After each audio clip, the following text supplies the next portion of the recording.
Hey guys, Jeremy here with Simple Little Life. What I'd like to share with you today is a bit of a shop update and a tour. If you're new here, you may not have seen this space. This is a shop that I moved into about a year ago, and if you've been around for a while and you know the current setup, there's some changes that I'm excited to share with you. But before we get into that, I would like to let you know this video is sponsored by Princess Auto, and I'm stoked to have them as a channel sponsor because when you're setting up a shop, they have all the things that you need. It's been super handy. I'll show you some of those in the video. Why don't we start over here? This right here is my office, and I'm not gonna do too much walking around with the camera because it's not good, but real quick. Office space. I used to share this with a whole bunch of bicycles, but I took those out, added some more office furniture, and I'm enjoying it. I picked up a bigger monitor for editing videos because that makes a difference. Man, is that working well. Now, this is the overhead door into the shop. There's the man door into the shop. That's our utility room, boiler room. There's the bathroom. And that door over there is my wife's office.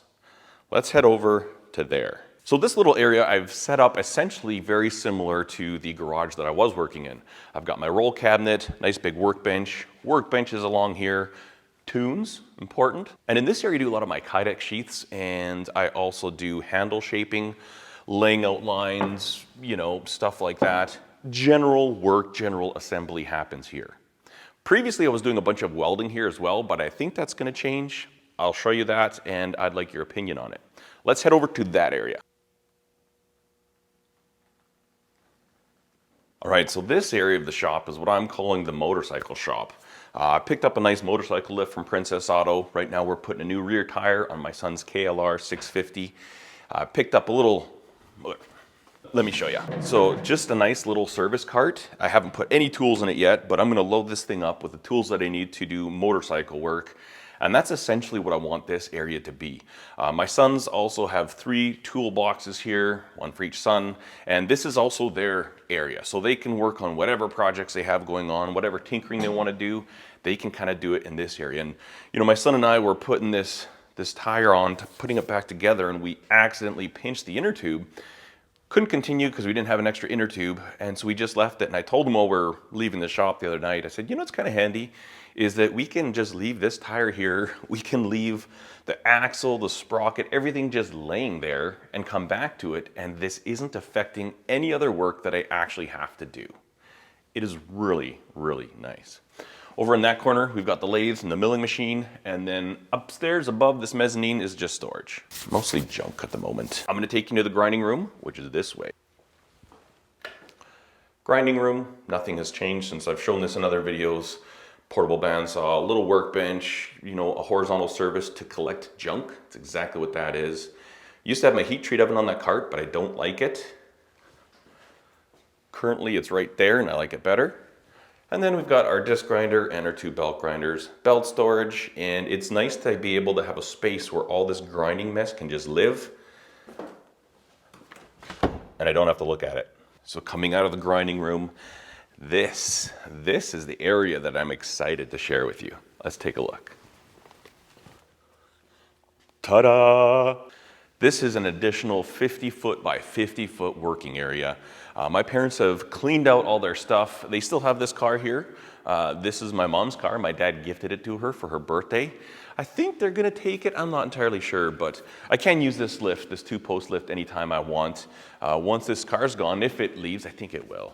I'll basically have a 2-post car lift just ready for vehicles that break down. So the thinking with this space is in this corner here, I'm going to set up as a welding area and an automotive area. So welding in this corner here, and then bring my roll cabinet, workbenches here so I can work on cars. Makes sense to do that near the post lift. And the idea is that automotive work and welding are both really messy. And so keeping that contained to this little part of the shop seems to make sense. Also, it's not like I would be at any time, you know, having an engine from a car open and then just start grinding and throwing sparks. It's not like it's gonna be the welding will contaminate any work going on with a vehicle. So I think that's a good idea. In that corner there, behind the forklift, is a door to an unheated part of the shop. That was an addition, and that is where my dad has moved all the stuff that was in here. We got rid of some other stuff that was in there, and now we've shuttled it all back. And so I need to keep that corner accessible, so it makes a great spot to park a forklift. In the wintertime, I could put the Bobcat in here. Towards the back wall, I don't know what I'm gonna do with that yet. Let's go kind of take a look at that. So we've got a man door that goes outside. That's where we have our big incinerator, where we burn cardboard, scrap wood, etc. I'm probably gonna just tidy this area up and have like motorbike parking here. I might put some hooks up there to hang bicycles, but essentially don't have anything planned for this exact space right here.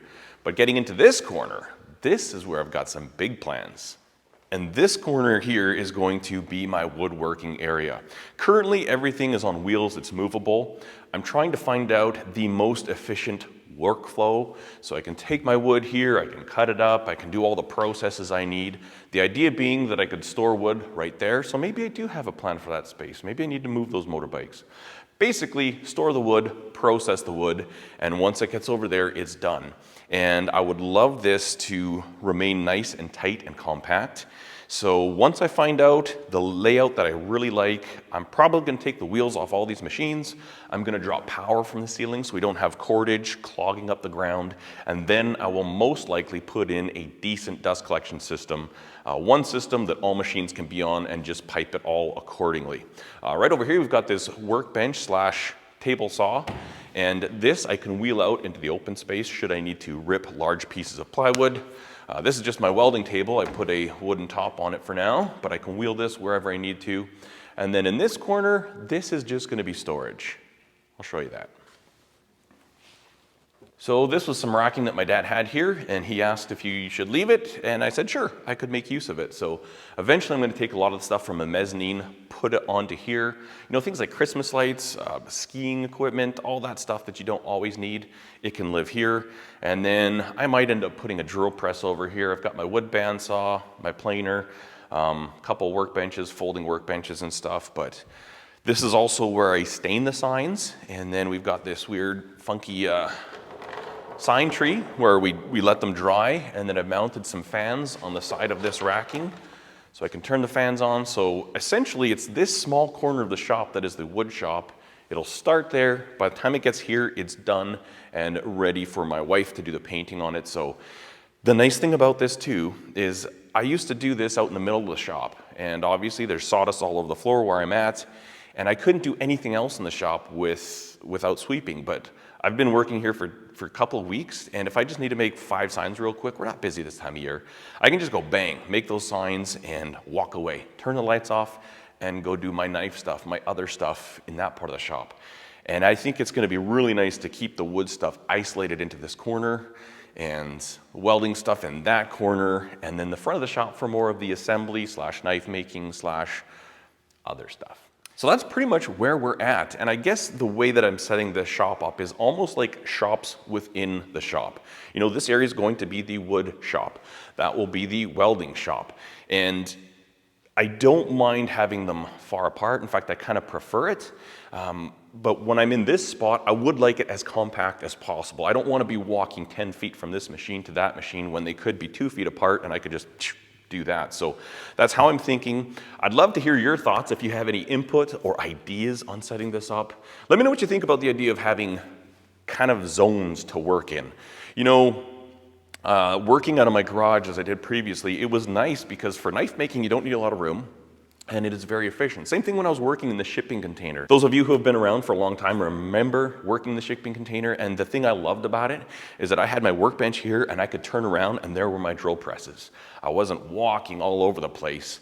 At the same time, I couldn't cut plywood in that shipping container. And so it's nice having options to do big things, but I still want to keep it efficient. Generally, I don't do huge projects, so small little workspaces that are efficient within a larger structure. That's kind of how I'm going with it, but again, I'd love to hear your input if you have any ideas. Thank you again to Princess Auto for sponsoring this video, for sponsoring this channel. I truly do appreciate it. Thank you guys for watching, and I hope you have a fantastic day. Cheers.